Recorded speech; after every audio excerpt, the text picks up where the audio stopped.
안녕하세요. 사순 5주간 수요일입니다.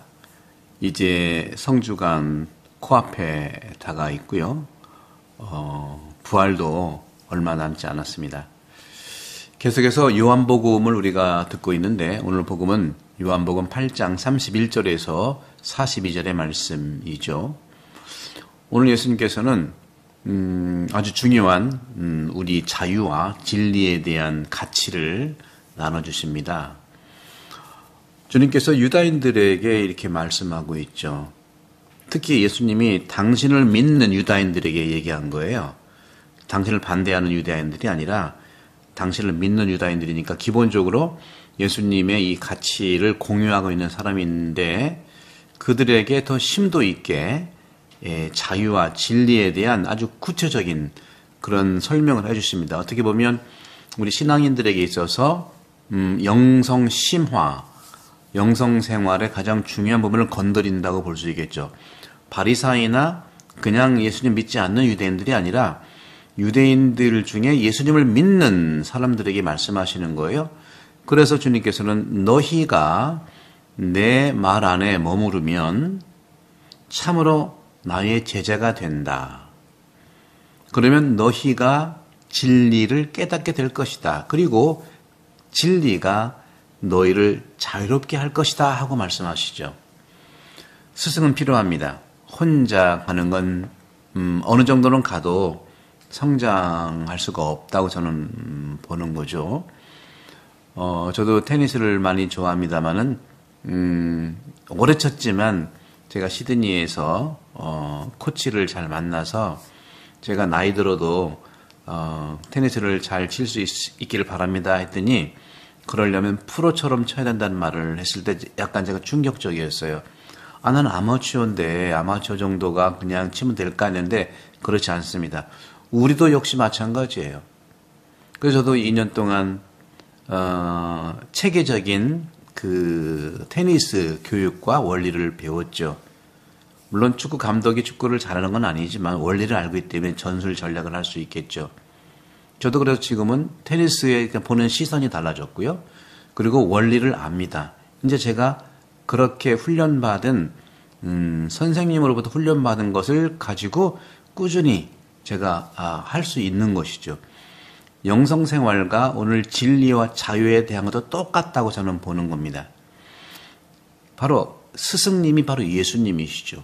우리가 살아가면서 사순시기에 제가 참회하고 회개하고 그리고 단식, 기도 또 여러 가지 우리가 그 이웃 사랑에 대한 실천을 하면서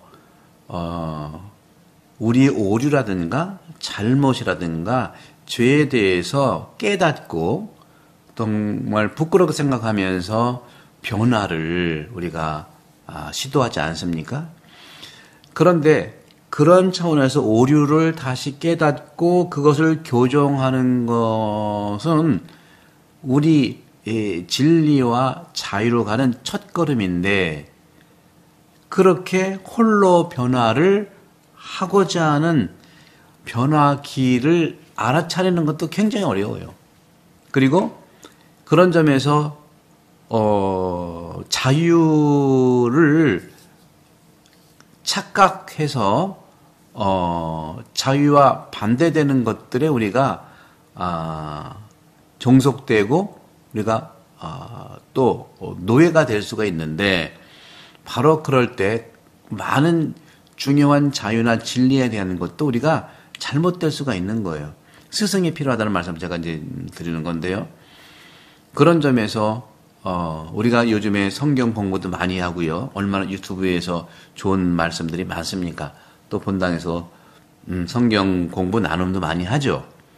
그런데 그 성경 공부가 성경을 인용하면서 나의 진리, 나의 자유와 어떻게 연결되느냐 하는 걸 바라볼 필요가 있다는 거죠. 공부하는 것과 내 자유와 내 진리와 무관하다면 그것이 바로 영적 속임수라고 말할 수 있습니다. 많은 영성가들이 그런 얘기를 하죠. 진리와 자유는 공부하면서 진리와 자유의 반대로 가는 그런 나쁜 생각이라든가 나쁜 충동들, 언어도 우리가 그 토대 위에서 나와야 되는데 그러지 못하는 것들, 실제정도 있잖아요. 그렇죠? 시기, 질투, 교만 이런 것들. 그런 점에서 참으로 우리가 진리를 정말 말하면서 또 그 자유를 살아가면서 나의 진리와 나의 자유와 연결되는 그러한 동행이라고 할까요? 그래서 그 도스토옙스키는 그런 말을 했어요. 예수 그리스도께서 진리이시기 때문에 자기는 진리의 길을 간다고 그랬습니다. 하지만 예수 그리스도께서 진리의 길을 가지 않는다 하더라도 나는 예수를 따라가겠다. 그렇게 얘기를 합니다. 이거 오늘 복음에서 마찬가지예요. 진리와 자유 개념이 얼마나 우리가 오늘날에도 정치권이라든가 법적인 얼마나 많이 다르게 해석되잖아요. 우리 그리스도인들에게는요, 그리스도의 자유와 그리스도의 진리를 함께 공유하면서 나의 진리가 되고 나의 자유가 돼야 된다는 말씀을 드리는 거죠. 자유란 무엇입니까? 자유란 내가 할 수 있는 것을, 내가 하고 싶은 것을 하는 것이 자유일까? 죄라고 하는 것도 뭘까? 죄라고 하는 건요, 근본적으로 인간의 하느님 모습에 하는 본성과 거기에 자유를 또 진리를 선물로 줬는데 그 인간 본성과 자유와 진리를 반대하는 것이 죄예요. 그러니까 진리가 너희를 자유롭게 한다는 것은 죄에서 해방된다는 뜻이죠. 자유를 반대하는 것을 잘 보면 거기에 내 욕심과 나쁜 생각과 또 나쁜 충동들이 있는 거죠. 그래서 결국은 그것을 살아갈 수 있는 의지를 가진다는 것은 바로 그런 노예가 된다는, 죄에 종속된다는 거죠. 죄의 노예성이 된다는 것이죠. 사람은요, 우리가 국가 안에서도 마찬가지고요. 자기가 어느 부분에 종속되었고 우리가 노예성을 발견했을 때 사람은 자유를 쟁취하기 위해서 일어서기를 마다하지 않았습니다. 특히 우리나라가 그랬죠. 우리나라 수천 년 역사 안에서 일제강점기도 마찬가지고요. 또 임진왜란 때도 마찬가지고요. 수많은 외적들이 침입을 했지만 우리는 우리 안에서 진리와 자유를 위해서 굳건히 이겨냈고 또 살아갔습니다. 사랑하는 형제 자매 여러분, 사손시기 막바지에 정말 주님께서 말씀하시는 죄를 짓는 자는 누구나 죄의 종이다 하고 말씀하셨죠. 그 죄라고 하는 것은 인간 본성과 자유와 진리를 반대하는 겁니다.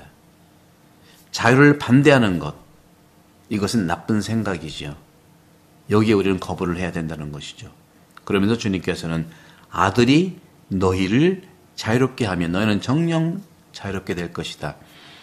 자유와 진리의 스승이신 그리스도와 함께, 예수님과 함께 한다면 우리는 오류를 깨달을 수 있고 깨달은 그것을, 그 오류를, 그 잘못을, 그 죄를 교정해 나갈 수 있다는 것은 확실합니다. 주님과 함께하면 예수님의 자유와 예수님의 진리로 우리 모두를 해방시킬 겁니다. 저희 해방에서 일어난 것이 부활이죠. 부활 미리 축하드리면서 사순식이 막바지 은혜로운 축복이 되기를 기도드립니다. 성부와 성자와 성령께서 이 부분을 강복합니다. 구독, 전파 감사드립니다.